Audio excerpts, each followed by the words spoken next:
Hello, everyone, and welcome to episode 129 of Constructed Criticism. I'm your host, just like every week, Spencer, and I'm joined by my co-host, Casey. What's up? Oh, not a lot. How's it going? Living life. Gotta see my family today because it's Easter. Yeah. You gotta see my family today because it's Easter. That's true. Yeah, I got to meet your grandfather for a moment. Yeah. This week, though, is pretty exciting because we get to introduce the pseudo fourth member of Constructed Criticism. Are you excited? Yeah, I'm excited. Wonder who it is. So, for those who don't know, the fourth member, we're going to introduce him in just a second, is somebody that Quentin and I think is likely one of the best players in Utah, but he'll never admit it. Like, he is extremely humble, very quiet, reserved. Casey, you basically were laughing when you heard him swear for the first time the other day.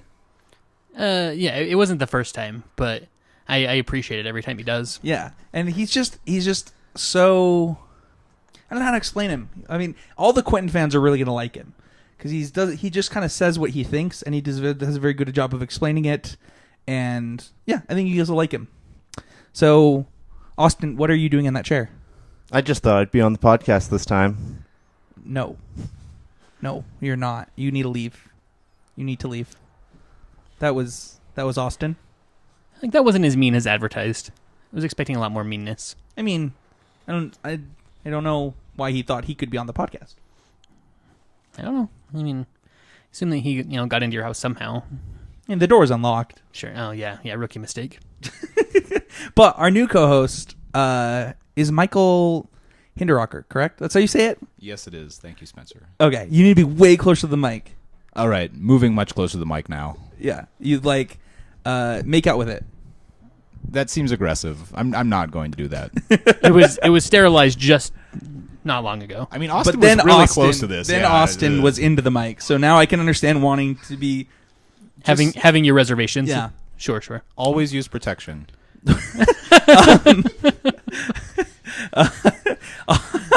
That note, Michael, why don't you tell the listeners a little bit about yourself and how you came to meet us and how you came to start playing Magic? Just go. All right. Well, I started playing Magic again around the release of Dragons of Tarkir, and I live in Salt Lake, so I was looking for a place to play, and I found Oasis Games online. I decided to go down there, bought a bunch of cards from them, which was great. I feel like you were in a suit.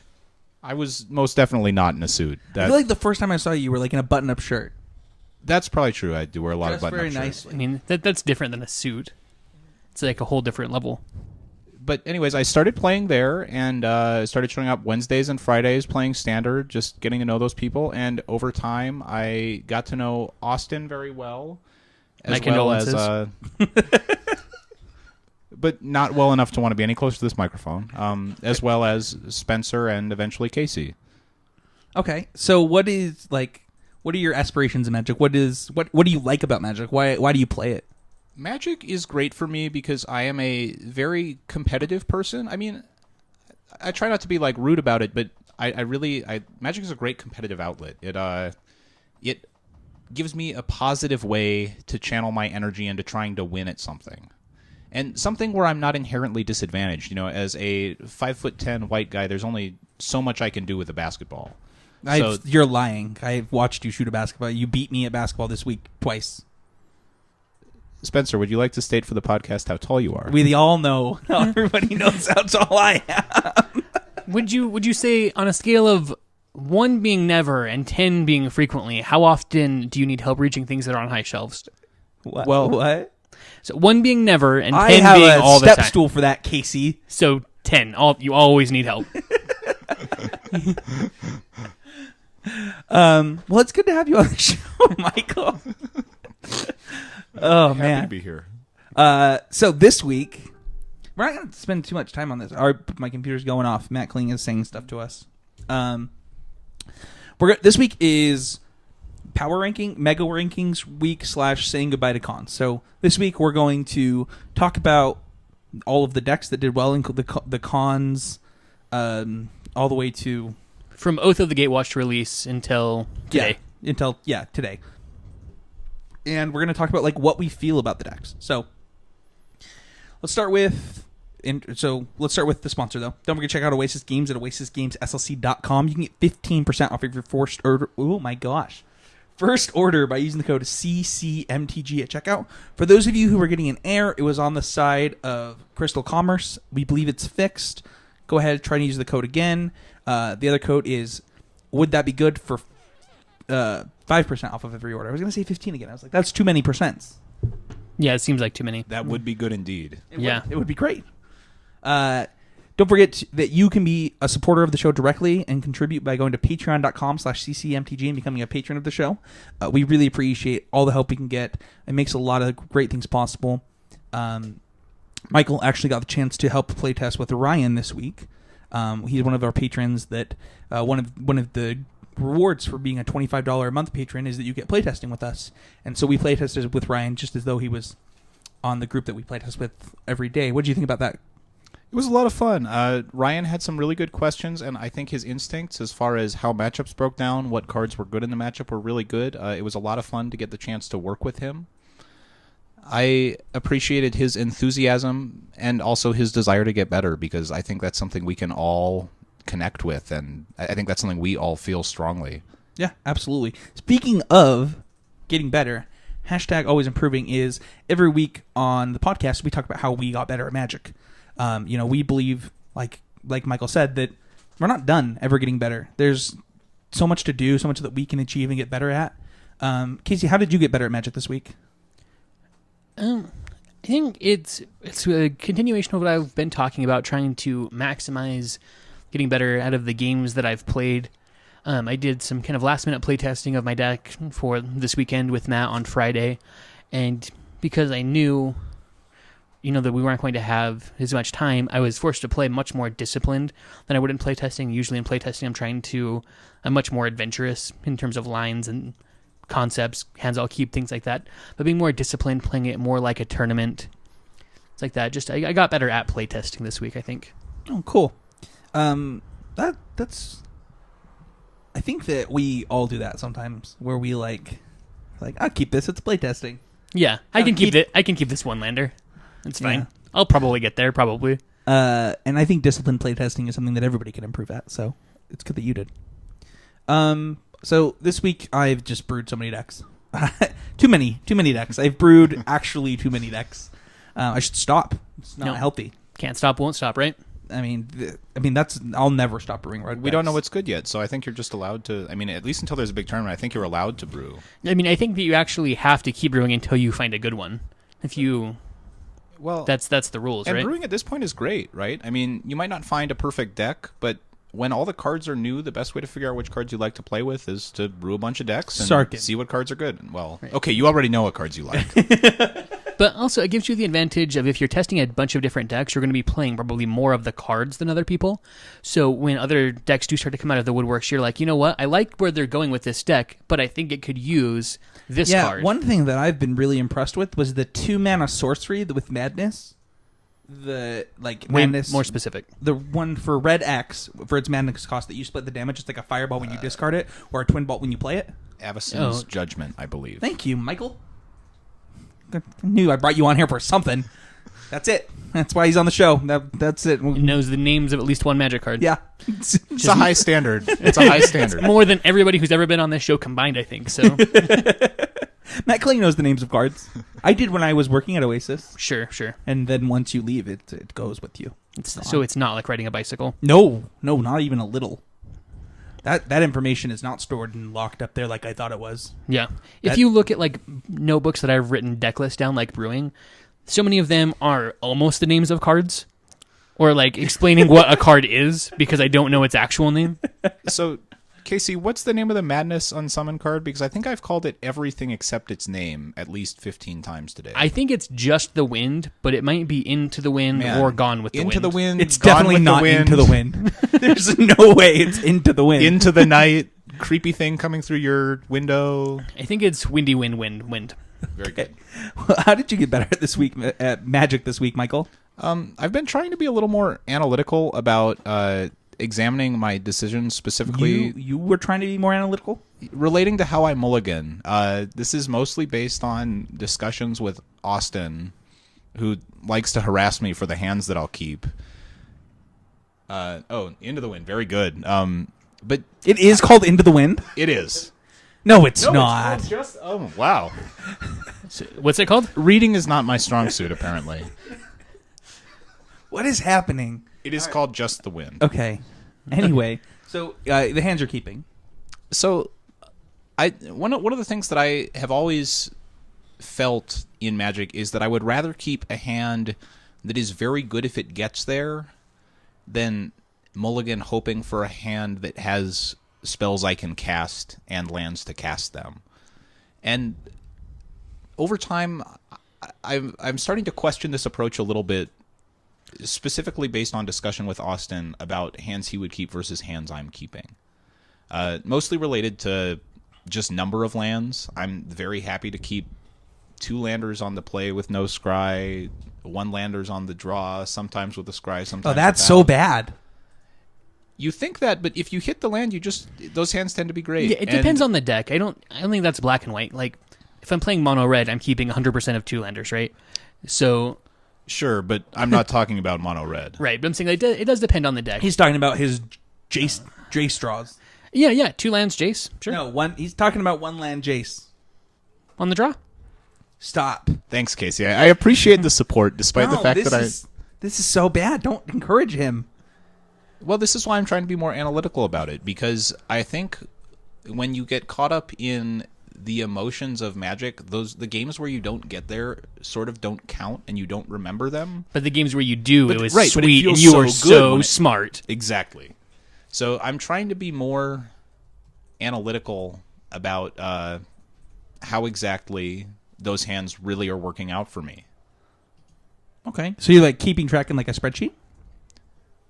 I kept track in my notes yesterday on my, like, next to where I was keeping track of life totals, when I was keeping sketchy hands or when I mulliganed sketchy hands into bad hands, because that's more what I'm scared of, that if you mulligan when you mulligan a 1-lander, frequently your hand is just going to be better, but say you mulligan a borderline 2-lander, frequently you don't end up with more than 2 lands, and sometimes you end up with more than 2 lands, but like a lot more than 2 lands, or more than 2 lands, but no spells that are actually worth casting. I think on the subject of sketchy hands, I think Paul Rietzel actually said it best, which is, if I'm going to mulligan hands like this, why even bother showing up? It's like, you have to, there's a little bit of inherent risk in the game of Magic, right? Sure. You do have to leave things up to chance sometimes, where I agree, it's easy to fall into a trap, but I think that if you're like, I'm never going to keep this type of hand, Right. then it's going to lead to you mulliganing to 4 a lot. Well, we've talked about this before, just amongst ourselves. You have to run a little bit hot to win a Magic tournament. You are not going to win a Magic tournament running ice cold, no matter how good a player you are. Right. So sometimes you have to give yourself the opportunity to win games where you run a little bit hot. The trick is I think, at least for me, finding the balance where I'm not just recklessly keeping anything that looks close. All right. That was a good conversation. I don't have anything to add to it. All right, But what's next? I do want to retroactively add card of the week. So this week we will have a card of the week, but we're going to do it after the power rankings, and I'll explain why then. So let's go to power rankings. Coming in at number 5. So this is basically every GP and SCG since Oath of the Gatewatch came out, correct? That's correct. So coming in with 20 points, I don't know how it happened. I don't want to know why it happened. I don't think that it's even like close to a top 5 deck in this format. It's Black-Red Dragons with 20 points. I think this deck is bad. Yeah, I think that if you draw your dragons, you're going to win most of the time. And if you don't, you're going to lose all the time. And apparently that's good for approximately 20 points. Yeah, if you're really good at drawing Kolagon, but not really good at drawing Collected Company, this deck is for you. Yeah, I think that like drawing Kolagon really does make the deck better. Like it becomes like a really good deck at that point. But the problem is like how much the deck doesn't work without it. Right. It is the centerpiece to the deck, like to the extent of almost like a Goblin Charbelcher type of card, where like you actually can't play a game of Magic without it. There will be some matchups and some games where like all you need is Pinkare and Alar to win, because that card's like that good too. Sure, but like it doesn't really like a lot of matchups you are banking on Draconic Roar being powerful, And if you don't have a dragon, like That's it's true. just That's true. If you don't have a dragon, there are just so many games that you can't win because of Draconic Roar. The biggest issue for me is that there are a lot of matchups where Thunderbreak Regent just doesn't do very much. Or And anything. If Thunderbreak Regent is essentially blanked, you're basically on, I need tokens, and I need Kolagon, and I need it fast.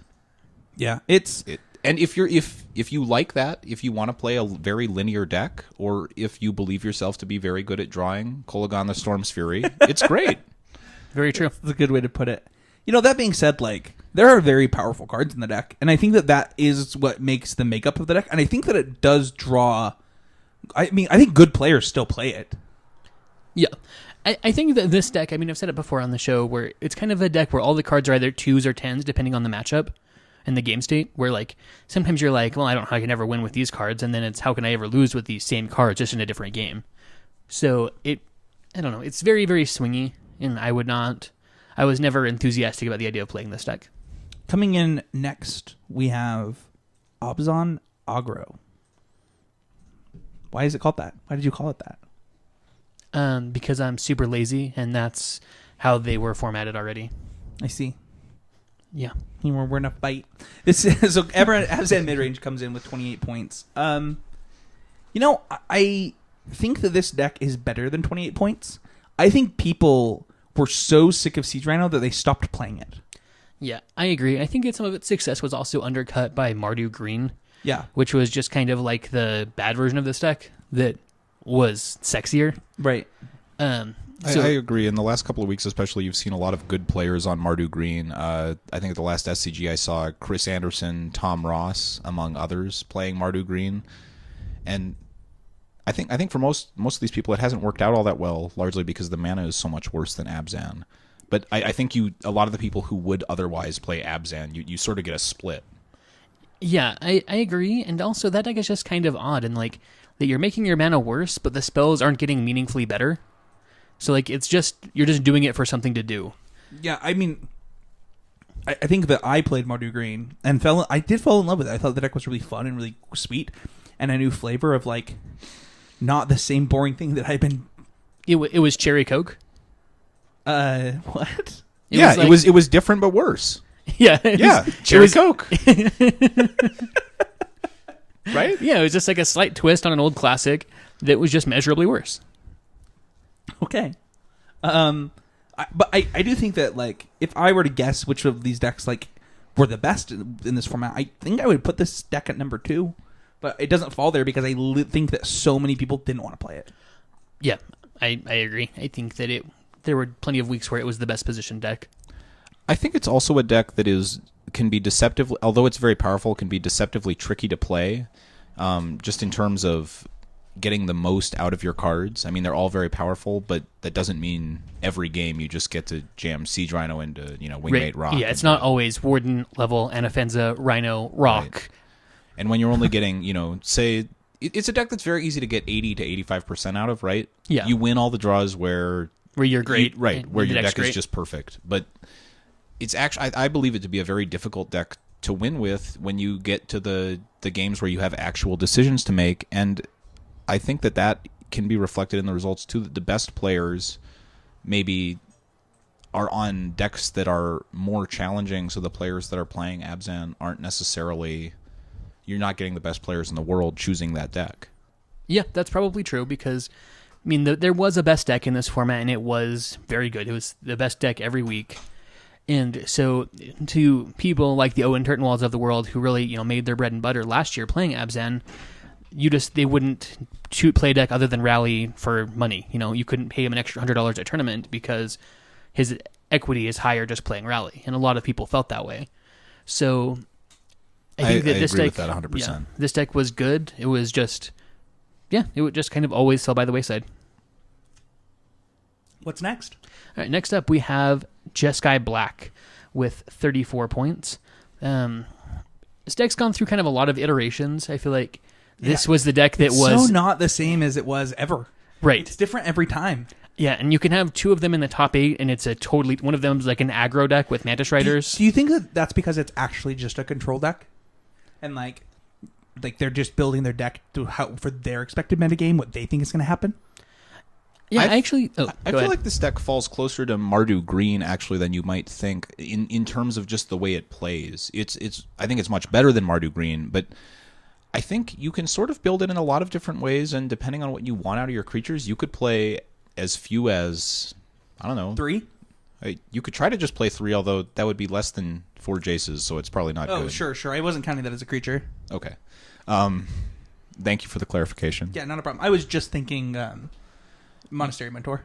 You could play just Monastery Mentor or just Kalitas or just one of Soulfire those two Grandmasters plus a couple or- of Soulfires. Yeah. Or you could go the other direction. I mean, many people in recent weeks were trying Kalitas, Mantis Rider, Soulfire Jace, and Gideons. Yeah, I've seen builds of this deck with Goblin Dark Dwellers in it. Like, you can go pretty wild with your options in this deck, and I think that did appeal to a lot of people. And like, there was never really like a hammered down, this is the right way to build this deck. Where a lot of these other decks had like 2 or 3 flex slots, this one had about 20. I would say that if like the cards, Creator's Claws and Savage Knuckleblade, no, that's not the one I was thinking. I was thinking of the Counterspell. Stubborn Denial. Yeah, if those 2 cards didn't exist, I probably would have played this the entire format. Jeskai Black is really fun to play. I find you get to play a lot of really interactive, kind of longer games where they really swing back and forth. Both you and your opponent have a chance to actually cast and resolve meaningful spells. I find it very enjoyable to play, especially when compared to a lot of the decks in this format. Yeah, I agree. I liked this deck quite a bit. It was with the deck that I played at the first tournament and the last tournament that I played in this format, and I really liked it. I played Rally at all the other tournaments, but I really liked this one. And I thought it was the most fun deck, the most interesting deck, and the deck that kind of gave you the most reward for playing well. Well, the next deck certainly didn't do that, but it gave you Deathmist Raptor. And that's not nothing. It's not nothing, and that's the aggro company decks. Yeah. So this would be the Savage Knuckleblade Mantis Rider company decks all the way to just Ban Company. Yeah. Or in a handful of Abzan company decks sprinkled in. Yeah, basically just Deathmist Raptor company decks at large. Yeah. Beat down company decks. No combo, no frills, just sending guys into the red zone. Yeah. What I think this deck had a week where it could have been the best deck, but I think for the majority of the format, like we said with Paulo, I think that it just was like kind of bad rally. I would agree with that. I mean, the main advantage generally is that decks that are soft to Collected Company are still soft to Collected Company out of this shell versus out of Rally. The disadvantage, of course, is that you lose a lot of raw power. You're playing cards like Deathmist Raptor as opposed to Rally the Ant. I mean, you just Rally the lose a Ancestors lot of deck the... didn't exist, though. I think that this would be like a competitive deck in the Agreed. format. Like, Oh, I still it's think it's not- competitive. yeah, I mean, obviously it has 35 points. But like, what I'm saying is, I think that I agree with Paulo that like, I don't see the incentives. It's like, I mean, I guess if you're me, there's an incentive because playing Rally is like beating your head against a wall. I wouldn't say it's bad. I would just say you can do almost strictly better. Right. That doesn't make it bad in a vacuum. It just means that in this format, you are doing yourself a disservice playing this over Rally the Ancestors. Which, by the way, for those who don't know, that's the number one deck. It comes in with 62 points. This deck really dominated GPs, and it's a huge chunk of its points. Like, It was certainly around the I don't SCG think- circuit, but yeah, it was Yeah. oppressive in GPs. I don't think that it's that much better than Jeskai Black, Abzan Aggro. Like, I don't think it's that much better than these decks where it has like almost double both of their points and actually double. Oh no, not actually. Yes, more than double Abzan Aggros. I don't think it's that much better, but I think that it, like, I think it was the best deck, and I think that like, it's not hard to see why. When you really look at it, like, once it got Reflector Mage, it's kind of over. Yeah, it was. There was. You could have a debate as to which was the best deck for before Oath came out. This was probably the best deck, but not everybody knew it. Once Reflector Mage was involved, it became not even up for discussion. What I would say is before Oath of the Gatewatch, Rally may well have been the best deck, but it was also by far the most difficult deck to play, where the difference between a great pilot and a mediocre pilot was enormous. What you're seeing after Oath of the Gatewatch is that Rally is the best deck. It still has a very high skill ceiling, but even players who, aren't Owen Turtenwald are piloting this to great results week in, week out. Oh, I hope Matt Klinger hears you say that. Um, Sorry, he doesn't like week in, week out. I apologize, Matt. Don't apologize. don't to him. apologize. Don't Never, apologize to ever, Matt Klinger. ever apologize to Matt Kling. No, I agree. I think that this deck, it was overrepresented in the metagame almost all the time, right? I It think was so too, but 50-60% of the Yeah, field. I think that's true, but I think that doesn't. I think that people still just did well with it. Like at the PPTU circuit, there was just way too many people. It's like, are you guys all serious? Right. And Like you're playing badly. You're playing badly. You're playing badly. Stop playing this deck. right. And I think that You can't play it. You get that with best decks, right? They're usually overrepresented because people are like, oh, it's the best deck. Why would I play anything else? So in terms of, yeah, it's not twice as good as the second best deck, but it was twice as played because it's the best deck. The difference is that with Rally the Ancestors, unlike most decks, I mean, if Abzan Aggro is the best deck, maybe you don't get everything out of it if you're not a great player, but you still get 80 to, I don't know, a very high percentage. With Rally, your mistakes That's the tend to thing. cost you games. Is the thing is that there were people playing this at tournaments that like they had like bad records, and you're like, dude, just play something else. I think when people know what the best deck is, because it's been proven by, I don't know what Owen's record with Rally is, but it is absurd. I mean, I don't know what Owen's record in Magic is, but it's probably absurd.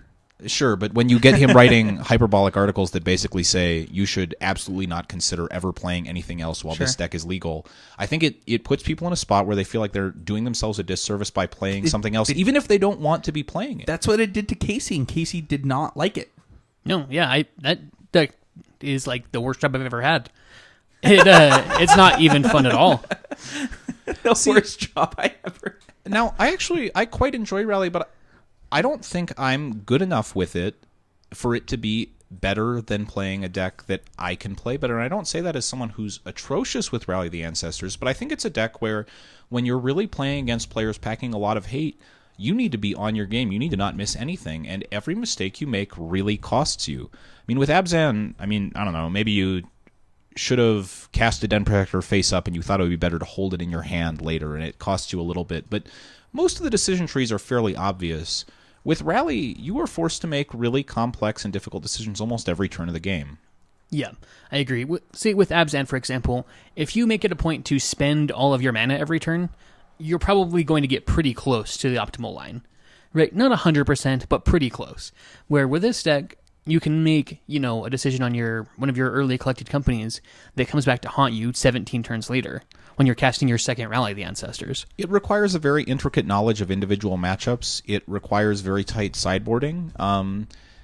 It also, despite it being the best deck, it does have draws that just aren't very good. It's a very difficult deck to mulligan with. It's a deck that's very easy to make bad fetches with. It just gives you a lot of choices, and almost any choice you make wrong tends to come back to haunt you, unlike a deck where you can just cast Siege Rhino and get there anyways. So I think that the key card in this format, by the way, in this 3 months that we had, I think it was actually Collected Company. Yeah, I was actually going to do a thing on this. I think that Collected Company is the best card in Standard right now, and it somehow flew a little bit under the radar because... I still don't think people realize it is. Yeah. I think it is, and I think that one of the things that has made it so good that was maybe not obvious to people, because I think it was probably the best card in Standard even before Oath of the Gatewatch. Reflector Mage really pushed it over the top, but Right. I think Rally may well have been the best deck before Oath, and if you're going to say Rally was the best deck before Oath, Collected Company is easily the best card in that deck. Oh, yeah, by a huge margin. But I think opening up the mana and giving more multicolored creatures, where you can play Catacomb Sifter, Reflector Mage, Jace, all in the same deck, that's not necessarily possible before you have fetchable duels. But when you have fetchable duels and all those cards in print, your Collected Companies are just insane. Right. Yeah, the previous year, the first, 6 months or 8 months or however long it was of Collected Company being in Standard, there just wasn't a lot of incentive to play it. The creatures that were available weren't very good. But after Battle for Zendikar came out, you got quite a few pretty good ones that you could play in a creature shell. The green-white deck still played Collected Company and it still had a lot of success. Yeah, that's true. It's interesting to note, Collected Company is not rotating.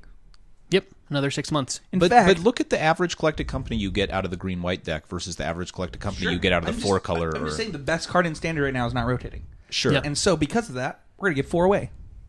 Sweet. That is easily the card of the week. If there's a card that we had to say, This is the best deck. I mean, it was the best card in the 2 best decks, right? Yeah. Like So- yeah. Becky R is one of our patrons. To win Card of the Week, you have to be a patron of $3 or more. Becky, just shoot us a message on Patreon or shoot me an email, and we'll hook you up with a playset of them. You can play them all next standard. That's sweet. It is sweet. That's There was some miscommunications on some of the Card of the Weeks, and so I gave somebody a playset of one that I promised two to, and I gave extras to some extra stuff to somebody else, and I hope that the 2 people who got who had to wait extra time, I apologize, and I wanted to say that on the cast, there was miscommunications. Part of it was I had my appendix out, so there was a lot of lost in gobbledygook translation from Spencer. Manny literally had the cards for weeks that I handed to him, and just it's not that he didn't give them out on purpose. It's he didn't know what to do with them because Spencer High as a kite gave him cards, and he's like, okay. And you're like, I want you to have these. in that voice, Manny was playing some real weird decks there for a week or 2. But yeah, so Becky, thank you so much for your support. It really does. I mean, it's so cool. Every time we get somebody that joins the Patreon, that becomes a patron, it feels good. Yeah, it's exciting. It feels like something that Casey said is worth something. Yeah, that's true. I mean, everything I say is great, but it's that I was able to elevate you guys to where people are willing to pay for it. Is that how you feel? Yeah. So Becky, just shoot us a message or an email, and we'll get you that playset set off to you. So thank you so much. We really do appreciate it. Okay, so we get to say goodbye to a few things. What was your overall opinion of Khans of Tarkir and Fate Reforged in Standard, both last year and this year? I thought it was great. When Khans came out, it was a very exciting time because the previous Standard was kind of so-so. None of the decks were really that exciting. It was previous Standard?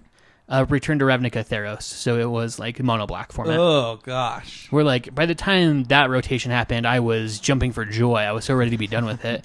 And then in Khans, we had all these crazy powerful cards that warped every format, right? Treasure Cruise and Dig Through Time went on a rampage. And Magic was just really exciting in that time. And, there are just a ton of sweet cards in both of those sets that saw tons of play across multiple formats. And Standard was very exciting. I will always fondly remember being able to cast, Dig Through Time and Treasure Cruise in Standard. Okay. Well, you're never really going to be able to cast them in any other format. So yeah, it's true. right? They're gone. What about you?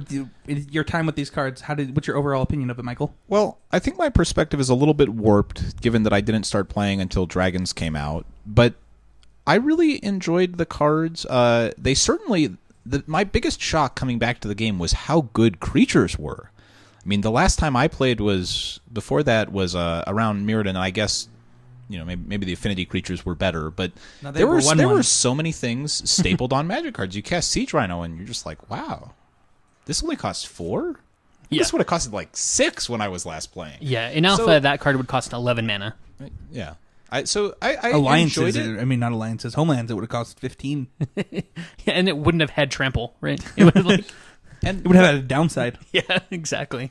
And more than anything else, I really enjoyed finding out which kind of role players in the format I liked playing with. I mean, it's easy to see that Siege Rhino is great, but it takes time to figure out, what the disdainful stroke of the format is. Cards that I'm always happy to put into decks, cards that almost always overperform. And Seeker of the Way? I don't know that Seeker of the Way overperformed very much for me. But oh, sure. It certainly, I think it overperformed a lot of people's expectations, though. That card was on nobody's radar, and it was all over Standard for a while. That card was the hot business for quite a while. Did you play that this weekend? I didn't. You should have. I should have. You should have sleeved up Mantis Rider. That card just got the whole gang back together. Just got the band back together. I thought about it. Yeah, I couldn't decide if I was sad. I was definitely sad. Well, so my opinion of this Standard is, I'll always be fond, right? Man, did you know that I've only been playing Magic for 4 years now? Back into Magic, I thought it was 6. I thought that I had been playing Magic for about 4 years now, so that doesn't sound right. So, oh, you know what? I've been playing PTQs for 4 years, is what it is. So I've only been playing PTQs for 4 years. That makes I stopped sense. in my first PTQ 4 years ago last week. I'm impressed that you remember 4 years ago. I I hardly did- remember was what I ate time for hop. dinner last night. This nifty Time Hop app told me. Oh man. And you know, it's been, and I finally achieved this goal that I had set for myself, and it was a pretty cool feeling. And I'll always remember Savage Knuckleblade. I really will. Like, That card got so much more flack than it deserved the whole time it was in standard. dude, it was so much better than everybody gave it credit for. Yeah, people were calling it the worst card ever printed. What? Cedric Phillips said that. Well, I think he only said that in the sense that it led you into playing teamer decks, right? Dude, Casey brewed up a sweet teamer deck. It's Casey's fault this happened. I just want to be clear. Yeah, I'm a pusher. Like, I The was like, worst kind of pusher, a teamer pusher. I was like, I'm not gonna try and brew teamer. Like, I know that I love Rug. I'm just gonna let it pass. Call it good. Casey comes home one day and goes, got a sweet deck. We're gonna play it at States. I was like, I don't know, man. Like, what is it? He's like, play Savage Knuckleblade. I was like, all right, let's play some games. And so he just trounced me with this deck. Its best draw was turn 1 Elvish Mystic into turn 2 Savage Knuckleblade with a Yavimaya Ghost. No, the best draw was turn 1 Mystic, turn 2 Rabble Master, turn 3 Hasted Knuckleblade. Oh, that's okay. Yeah, my bad. yeah, that was hot fire. Because a turn 2 Savage Knuckleblade just isn't enough. It's just You needed it's the just turn 2 very Rabble Master. mediocre. So, Exactly. so this deck, and so we played it at States, and I think we took 9th and 10th. Yeah, that was a sad day.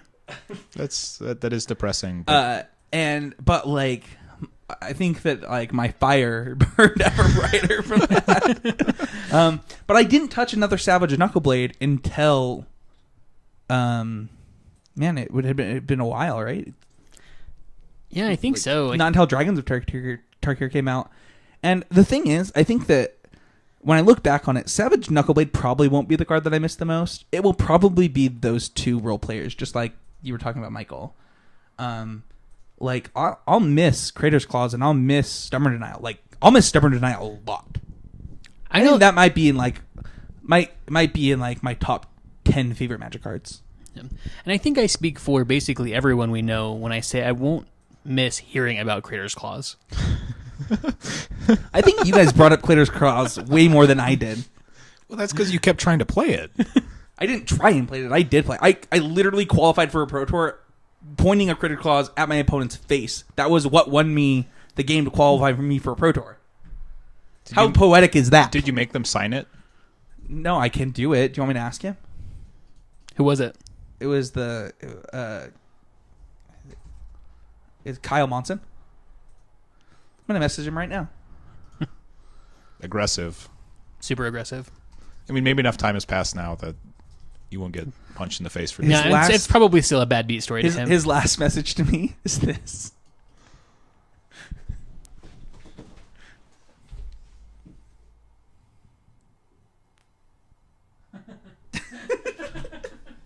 I think you'd only say that if you were lying in that manner. Yeah. Like you would never type how not butthurt you were unless you were pretty butthurt. No, Kyle actually beat me in my first PTQ top 8. Yeah, but if you message someone how Full not circle, butthurt man. you are, Yeah. man, Full like circle. no, that's just I think that's just a life rule. If you ever message someone about how you're not butthurt, you are definitely butthurt. Yeah. I just figured that would get edited out. It might. Yeah, I think you're right, though. But yeah, I think that definitely Stubborn Denial is just going to be one that I'll miss forever. My main takeaway brewing stuff the last couple of days is it is really hard to build decks without Murderous Cut. Oh yeah, I Man, was saying that it too just earlier it sucks. today. It's like you go to build deck and you're like, I don't have a 1-mana removal spell. I have to play Fiery Impulse. I Yeah. can't just splash black and play Murderous Cut in every deck I play. Yeah. That's kind of how I felt. It's going to be weird. There's a lot distressing. of things that are just they're going to never be the same again. Are you prepared to go back to playing Divination, or maybe even cards that are worse than Divination? There's not even Divination. Right. So maybe like even if we just had to go back to Divination after Treasure Cruise, right? Like that's a tough act to follow. But like, we're gonna play cards that are worse than divination. It's gonna be something different. So I think we all like this format. I think that this standard format, like since Oath came out, is one of my least favorite.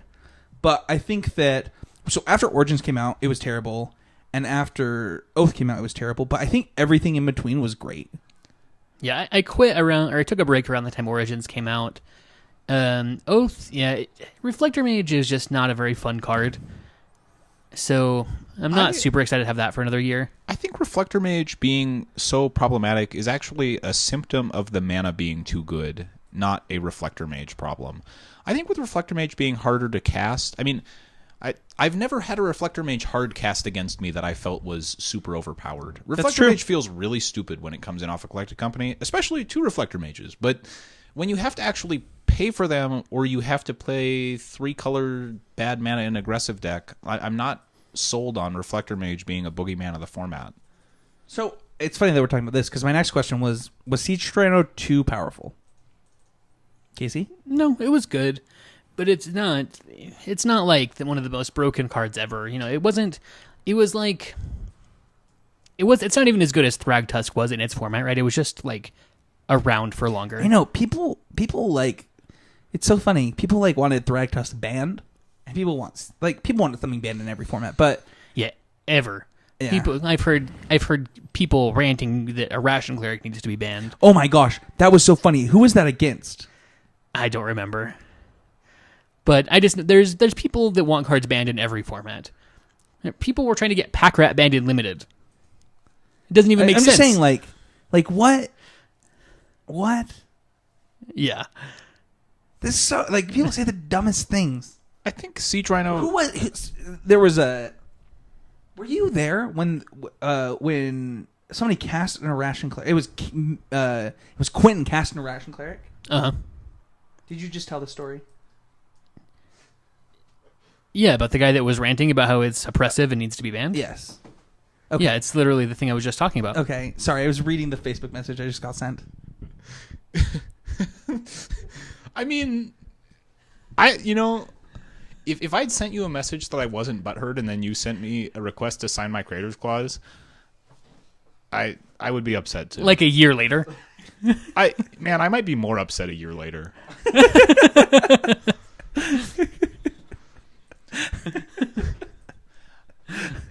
I think though, when we're talking about Siege Rhino, I think it's a kind of a tilting card to play against sometimes, because you keep, especially hands that play multiple Siege Rhinos, you keep feeling like you have a chance, and then it just sort of like... It's so funny, because you can always beat like the first one and the second one. Yeah, I always say that sometimes Siege Rhinos always change the balance of the match by 25%, right? It's impossible to beat 4 of them. But the first one is good, but not insane. Right, the second one is pretty good. And the third one, close to unbeatable. Fourth, actually unbeatable. I think the nature of the life swing just changes how you feel about the game, because if say, so they're playing defensively, you're playing a red deck or whatever, and they play the first one, and you're like, okay, all right, I maybe can't attack super profitably, but the 3 life isn't a big deal. Now they play the second one, and you're like, oh, okay. Right, all right, they were at 9, I need, and then 12, and then 15, and then you can never win. Right. It is just an upsetting card to play Magic against when your opponent is really good at drawing them, in a way that, like, I don't know, if your opponent is really good at drawing Collected Company, you tend to just be dead really quick. Where Siege Rhino drags you back into these games that... Can you imagine that card in Hearthstone and how tilting it would be? Siege Rhino? Yeah. Yeah, I mean, it would be pretty good. I just want to hear it sound when it comes into play.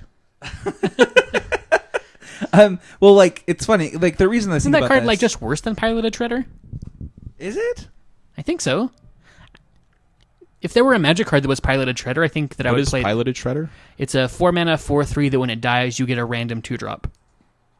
So we're playing Momir Basic random now. 3-drop. 2. Is it 2? Yes. That would be great. If there was a Magic Online only set, I would be so down for it to have lots of Momir Basic elements. Anyway, I think that it wasn't too good. I agree with you guys. Like, it was... I mean... I don't really have any problem with it.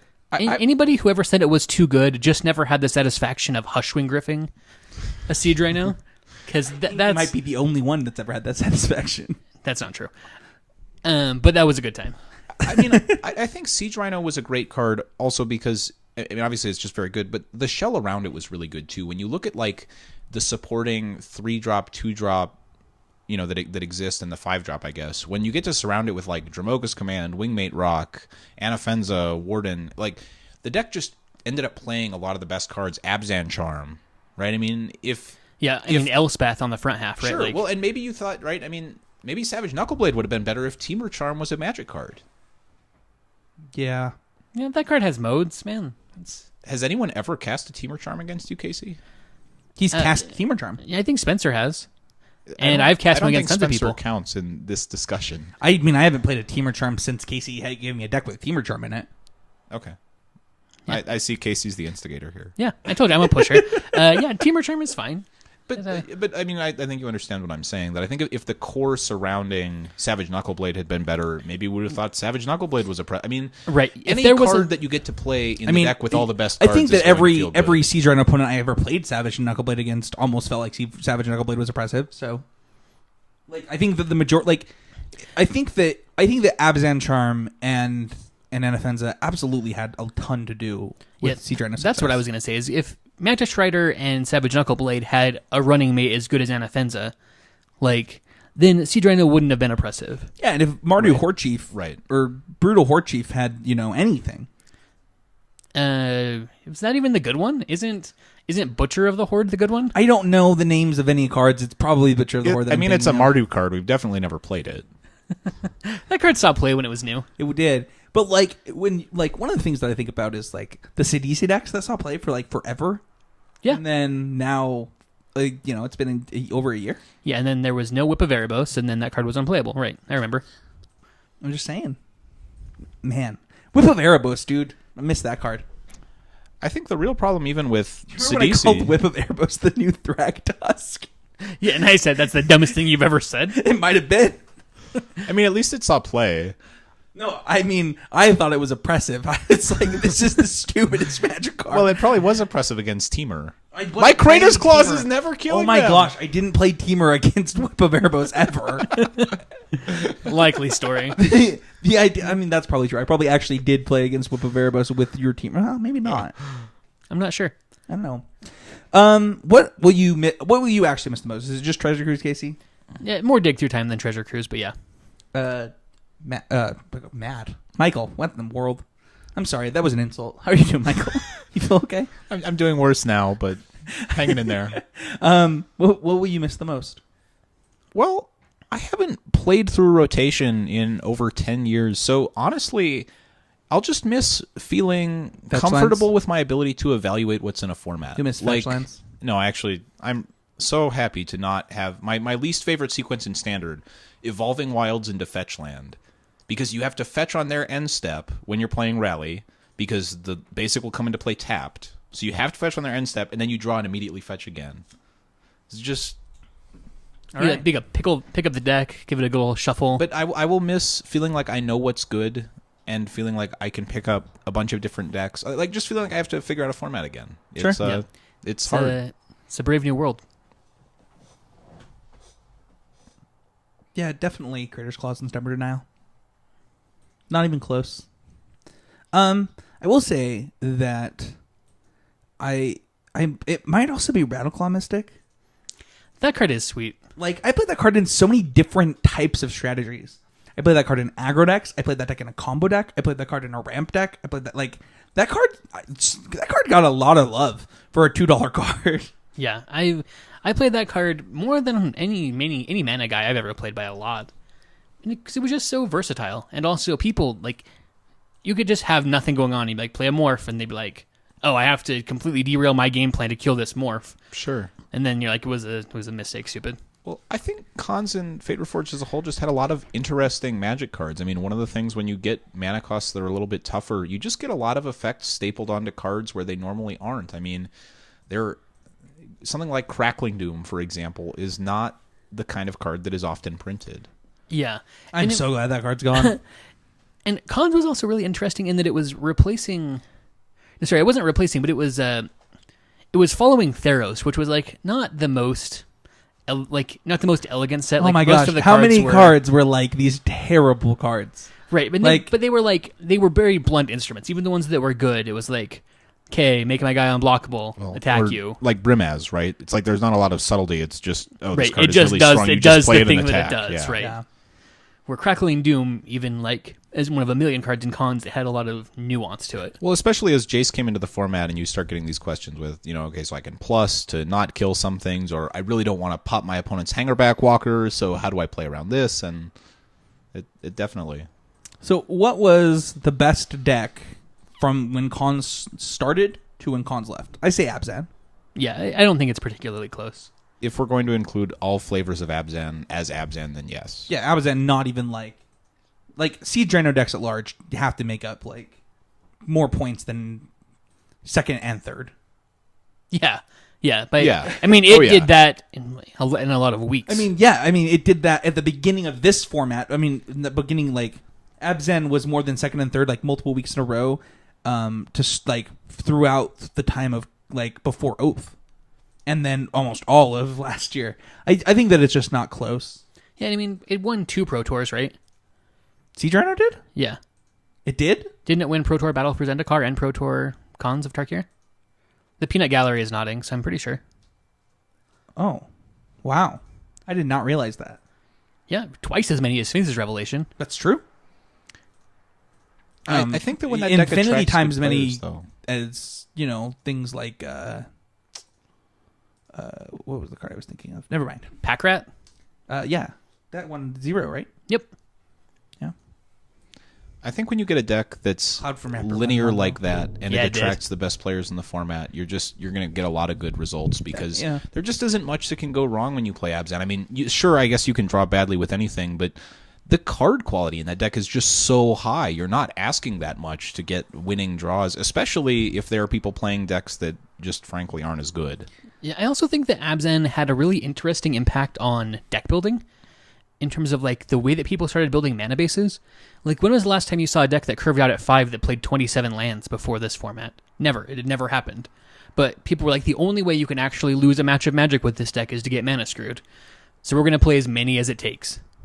People were playing sometimes as many as 28 lands in like a deck that had nothing more expensive than Wingmate Rock. That's true. I think that was also a function to some extent of having sort of modular spells. Having Abzan Charm be a card that sometimes was a removal spell but sometimes drew cards, so perhaps you would want to cast an Abzan Charm and then cast something you drew off it. Having Den Protector as a modular spell where it could be cast as a 2-drop but also a 5-drop. It allowed extra lands to have more utility for you than they would in an average sort of linear aggressive deck. Yeah, that is true. It was very different from even like Mono Black, which was the kind of a similar mid-range type of deck from the previous year that never played more than 24 lands or 25 lands, to having a deck that actually has a lower curve playing a bunch more lands, just because, I don't know, it was just interesting to me. It was a very interesting development in deck building. Well, you had Theros then with Scry lands as well, right? So you could run... Yeah, it was a Scryland fetch land and a lot of base. tapped It was a lands as disaster. well, Yeah. So, obviously, we all agree Abzan's the best deck. So, I added this to our goodbye episodes because I feel like we do this a lot. Casey, what's the deck you and I told people not to play?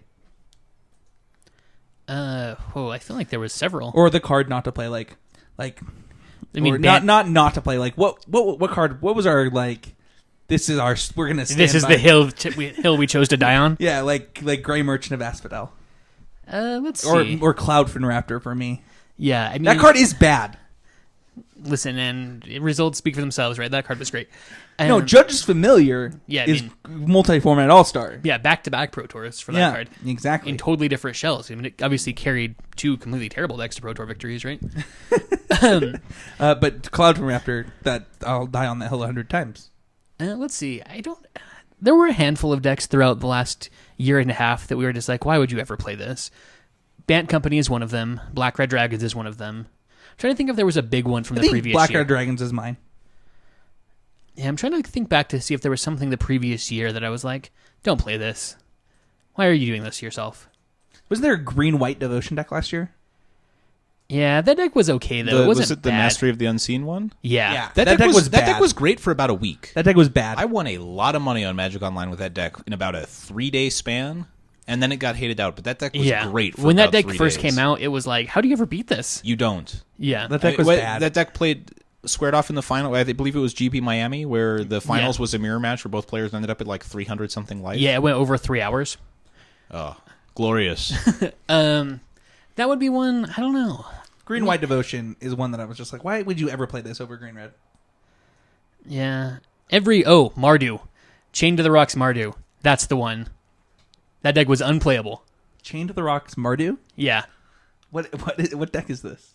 The Mardu deck from the beginning of Con Standard. Oh, the one that Quentin played? Yeah, the 3-color super like mana intensive deck that needed to play like 8 mountains to be able to play its Chain to the Rocks. Oh, okay. Okay. Yeah, that deck was you just drew a mountain every turn and like you could never cast spells. It was terrible. I remember we played a match of Magic Online. I remember we were at Quinn's house. It was all three of us, and I think you wanted to die. Yeah, it was your bachelor party. We were over at Quentin's house drinking and playing Magic, and we were playing Magic. Which one? The second one. Okay. We were playing. Yeah, I was playing Mardu on Magic Online. And I was like, well, if I draw literally any card that's not a mountain, the game's over. I could just slam this. Because the mountain was the only card in the deck that wasn't either a black mana or a haste creature or a removal spell, and it was mountain 3 turns in a row. I was ready to like put my face through the computer screen. I think Black Red Dragons is it for me. I think that deck's just bad. I don't know. Were we right? Yeah, I was right. You were probably right too. Ultimately, though, don't you think that in Magic, I mean, like in all things, you have to do what you like? I mean, like, Casey, so you said, you played a bunch of Rally, right? Because it's the best deck. Right. But if someone really likes you know what? Black Red Dragons, just play the deck you want to play. I was the same. You know what? It might just be Thunderbreak Regent decks at large.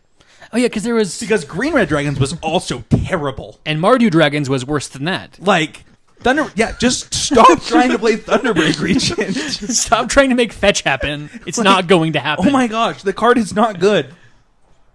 Yeah, that's true. That card, because it looks good, right? If you read It looks real good. from top to bottom, it looks like a good Magic card. But then you build a deck, and there's no combination of cards that include that lead to a good deck. Yeah. So am I right? Is Thunderbreak Regent bad? But it can't be us because. So Yeah. Michael. All right. Is Thunderbreak Regent bad? I mean, for a card that I feel like I've died to a lot, I would still say the answer is yes. Is Chain to the Rocks bad?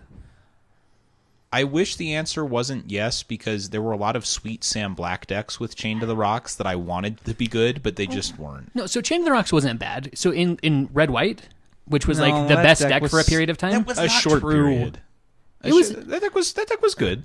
and it was always a player in Standard the whole time. It was. I mean, Ash Cloud Phoenix is a sweet card. yeah, it was like a Brimaz Goblin Rabble Master Ash Cloud Phoenix deck. Ash Cloud Phoenix deck. Yeah, and Chain of the Rocks was great in that deck. Do you remember Mono Red Devotion at the end of last year, and Quentin was this close to dying to it? Do you in that PTQ top 8 where his opponent just brick. Are we seriously just I'm closing this? Oh, come on. All right. So yeah, that Mono Red Devotion deck also at large. That one was also terrible. I forgot about that deck, but that was from a previous year. Yeah, it was last year too. No, that was Return to Ravnica Theros Standard. No, Quentin last year was Lost to a deck that had Fanatic of Mogus in it. almost. He beat it at 1 life while his opponent could not draw anything, and his opponent made 2 misplays. It was crazy. Aren't those the most satisfying wins? I guess. All right. So were we right? I think I'm right. I think you're right. I think those decks were bad and people should not have played them. But I know a lot of our listeners really like Red Black Dragons. It's actually great that our listeners still interact with us after the way I talk about Red Black Dragons. Yeah, dang it. That's And very true. I think they're very 'Cause kind it's- to me. Yeah, and we're very disparaging to those people. Is that true? A little bit. I don't think I think any less of somebody for playing the deck. No, but we certainly talk about them like they're not people. I don't think that's true. What was the deck that you wish you would have played more, Michael? I wish that this PPTQ season I would have spent more time playing Jeskai Black, because I think that deck was actually great the entire format, and I allowed lists that I did not like played by other people doing poorly to scare me off of playing a deck that I really liked. I didn't build it quite the same way as a lot of people, but I liked the deck that I had built, and I wish I would have played it more. Mainly, I had a lot of fun playing it. It's a great deck. I love Painful Truths, I love Dig Through Time, and I love Jace, and that deck is playing a combined 11 of them. I wish I would have played more Mantis Rider Dig Through Time decks. Yeah. So last year, my regret is not playing more Jeskai tokens. This year, it's not playing more Jeskai Black. Yeah, I think that... it's more Sarkin the Dragon Speaker. I wish I would have played more of that card. Yeah, that card was pretty good. So you played a lot of the wrong Sarkin, is what you're saying. No, I played a lot of the good Sarkin. The other one just wasn't as good as I wish it was. It's actually funny. When that card was spoiled, I literally tweeted, "Goodbye, Stormbreath Dragon." Just what I know. Oops. Yeah, protection from white was just really relevant in the Abzan Charm format. Yeah, it's true. If in 5 years I said, let's play Khan's Battle Standard, would you say yes, Casey? I think that if we had a gentleman's agreement not to play Rally the Ancestors, yeah. Michael? That's fascinating, because I'm actually convinced that in 5 years I would love to play Rally the Ancestors. Rally the Ancestors is sweet if you haven't spent the last 5 months playing with or against it almost every match of Magic. That might be true. Absence might make the heart grow fonder. I think that deck is really interesting. It's just not really interesting to play against or with every round of Magic you ever play. I would play Teamer Black in 5 years if you asked me to. Yeah, I mean, I feel like you would play it every day for the next 5 years. I was going to say, it's entirely possible you'll just be playing that deck in whatever format all we're this, in 5 years. Come over to your house, whatever, and you'll just be goldfishing Teamer Black in your coffee table 3 years from now. That feels alive. In my underwear? Yeah. Okay. Hopefully, at least that. I don't know. I think that's it for this week. It's a shorter episode, but like anything that you want, like you can cry. You gonna miss Mantis Rider? Dig Through Time? I mean, I am gonna miss him. It's tough. As much as Gather Courage? I feel like I've had more pot shots taken at me for playing Gather Courage No than one's taking copies pot- of Gather Courage played. But it's probably fair. I probably am owed a couple lumps for that. I was going to say, I think we might have taken more shots at Spencer in this episode for playing Teamer than events he's played Teamer in, and he's played Teamer in a lot of events. That's true. You guys probably have. Maybe. I don't know. I don't know why it's even something that deserves to be shots taken. Like, I mean, if you like just count like store credit one, it's probably like gotta be like $600. It's because you defend it to the death. That's really why. It's not fun to take shots at Casey for playing Gather Courage if he'll just say whatever. It's fun to take shots at you for playing Teamer because you'll fight us about it. I mean, fight is a strong word. You should play Creator's Clause though. It's really fun. And Gather Courage was really good for a month. You know what card I'll miss, by the way, before I forget, is Whisperwood Elemental. That card is sweet. That card is not fun at all to play against. Whoa. I don't. Against? That's probably true. I don't know that I've ever played it in my life. That card just makes me think of Green-White Devotion. That's all I associate it with. I remember some Magic Online board states where I was trying to figure out if I could attack or not, and I just honestly couldn't count that high. Yeah. It was distressing. I mean, I don't like to think I'm a stupid person, but that deck created board states where my brain was just, I needed to get out like a pen and paper and start like writing things down next to each other and crossing them off to figure out if I could attack. Yeah. And to the credit of Whispered Elemental, though, I actually didn't even realize it was still in Standard until yesterday when somebody played it against me. And I was like... How do I ever beat this? I was like, Judd! Oh, no, wait.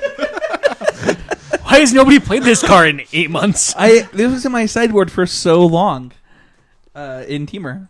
Oh, yeah. I mean, it seems good. It's pretty good. I mean, that's a card that I'll miss. That didn't get enough love. What? Yeah, Michael. Anything you gotta get off your chest at the end of this episode for cards that I'll miss? All right, just anything like anything at all. You gotta take. Woulda, coulda, shouldas. Whoa, hold on. I am so glad Anafenza is rotating.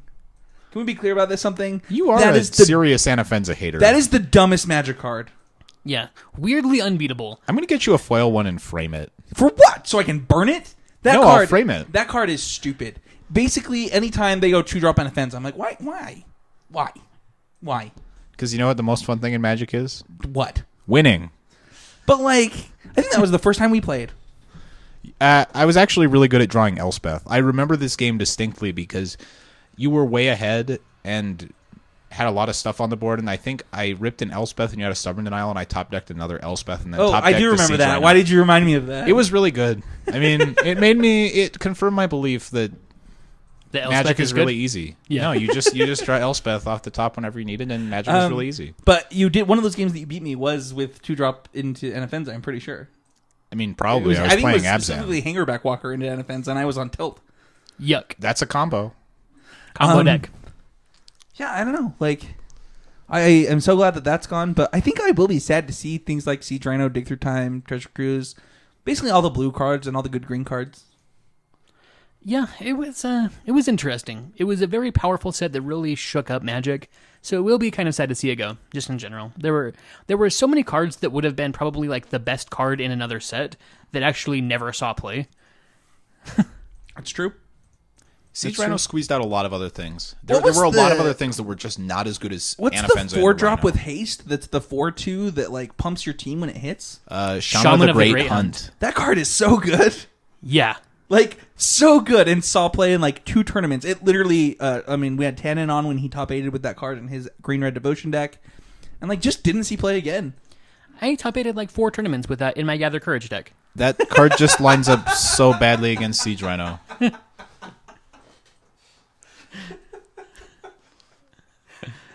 Even with Gather Courage, that card lines up poorly against Siege Rhino. That's true. It still dies. Yeah, And, it does. I mean, if we're being honest, that's pretty much right.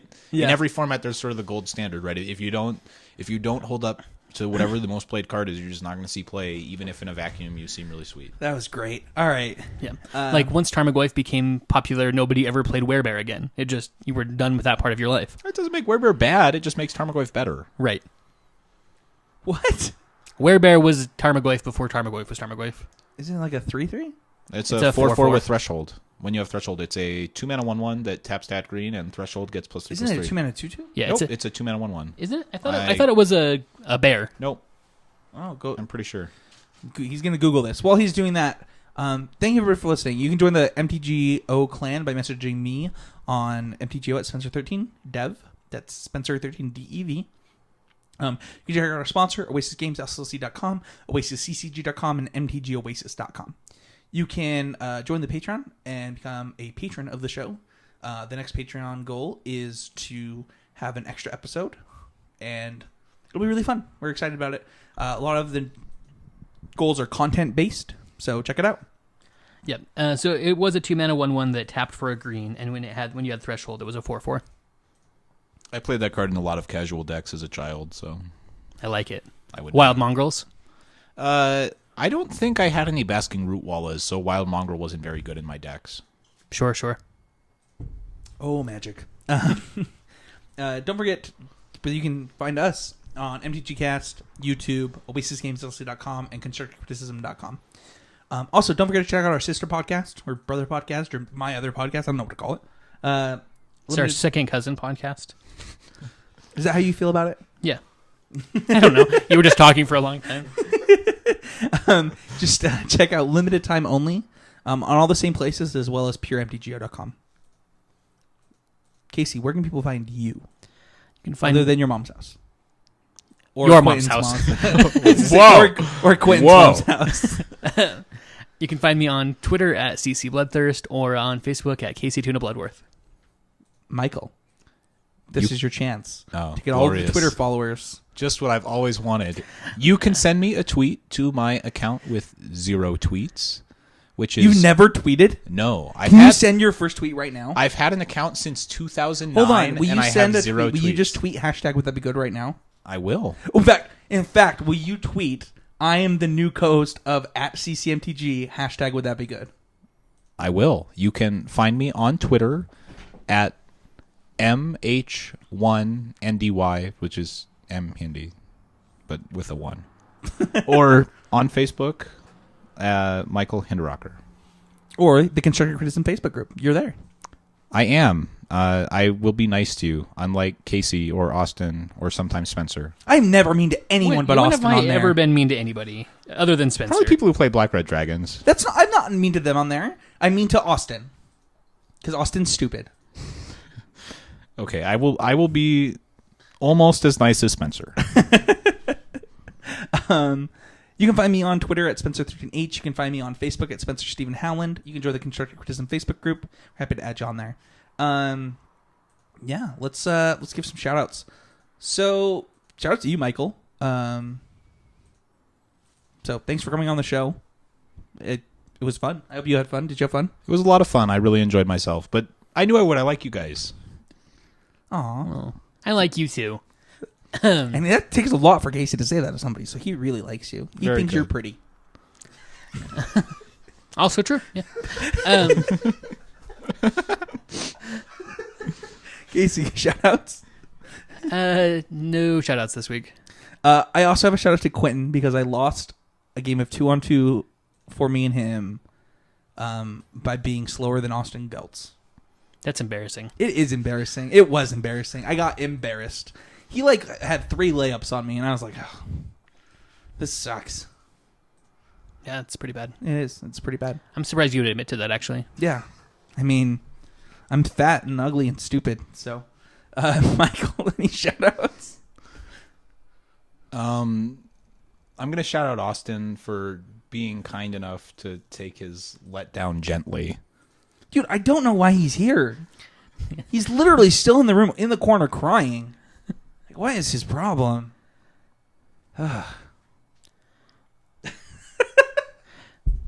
Austin, do you have any shout outs? No, stop. You got to shout it, though, so we can hear No, it. he doesn't. No. Shout out to Obadiah. Oh, my God. All right. Hashtag would that be good? Casey, what is hashtag would that be good? It's our Twitter/community outreach program where you can go on, fire up your Twitter, ask a question or make a statement, put the hashtag would that be good, and we'll read it on the show. Other members of the community will read it, and we'll have some interaction. You can get feedback on your ideas. All right. So I think We've got like none this week. it's just these 3, right? Is it even 3? Yeah, putting a gift rights package in the sideboard of my Modern Merfolk deck. Hashtag Elish. Elish Norn is the best merfolk lord. I mean, that could be true. I mean, That could be real true. it mostly depends on how you feel about merfolk, right? I mean, if you just don't like merfolk, then I mean, it probably is. Elish Norn is actually just the best lord, right? It's in play. I mean, it kills all their guys, makes your guys huge, they die. Yeah, it's a double it's anthem. not a very nice lord. It's No. kind of a mean lord. Right. I don't think she's the good guy. I mean, She's got to be the bad guy. Yeah, they're Phyrexians. They're universally bad guys, right? Yeah, I don't think that anything... All right. Yeah. So is it good, though? I don't know. You have to be playing white, which is kind of fine because the splash is mostly free because you want things that don't get tapped. Scotty's got ideas, man. Scotty always coming at us with ideas. Yeah, that's He's true. an idea guy. Can we differentiate between good and sweet? Because that is definitely sweet. I have I'm no just idea saying- if it's good, but that is sweet. I'm just saying, Scotty's got a brain on his head Yeah, that does a lot of thinking. I am going to agree with Michael on this though, because like if I was just playing against Merfolk, it just felt like another day at the office. You know, they had like a Silver Girl Adept and a Lord of Atlantis and a Cursed Catcher or whatever, and then they passed with 4 mana open. And I'd be like, okay, whatever. And then they were like, end of your turn, gifts ungiven, untap. Kill you? Elish Norn. Yeah, Unburial Rights, Elish Norn. I'd be Taste like, it? what just happened to me? I would probably remember that for as long as I your life. remembered what Elish Norn I mean, was. like, so they have some Seachrome Coast and whatever the fish blue-white land is, and Wander Wine Hub? I mean, wow, that's impressive if that's what that is. It's the kind of thing you have to try at least once. If you have that idea and you don't try it at least once, Then shame on you. Then you're a what's coward. wrong with you? Just do it. Scotty, you've always got great ideas. I hope that it's sweet. Just tweet us a deck list so we can check it out.